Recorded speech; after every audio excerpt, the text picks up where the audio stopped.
Daddy car. This is a pair of Fender Daddy cars, right, Daddy? Daddy, what are we doing today, Daddy? What are we doing today? Rollin race car fenders. As you can see, the front of this wheel well has been catching our tire pretty badly. Look at that, because this thing cycles quite a bit. So we're gonna go ahead, get our fender roller out, finally take care of this lip, so hopefully we don't rub so much. So this is where it was rubbing the worst.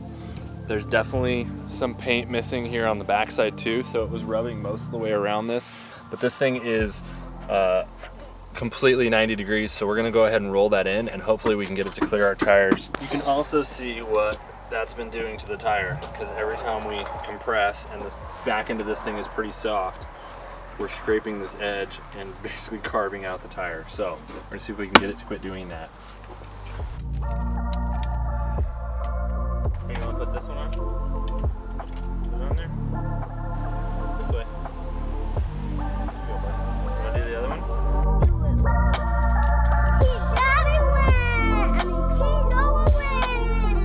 So first thing, I'm gonna have to tap all these spots where the tire really grabbed it back in, because there's no way you're gonna roll those back, and it's just gonna tear up your wheel here.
So obviously if only this side compresses, you get a lot of camber in, so we got tons of clearance now here. The real test is going to be compressing the entire rear end so that axle moves straight up and down, and we'll see what we get for clearance.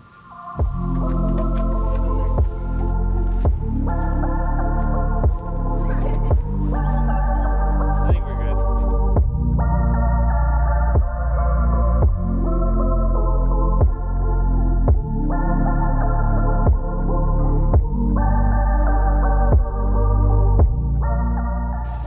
So I chose to only roll this to about a 45 and not completely flat, because I would rather have the strength in this quarter panel. Even though it is double walled with a steel inner liner, it gives you a lot more strength if you still leave a little bit of angle on that lip. If you roll it completely flat, you end up weakening this quite a bit.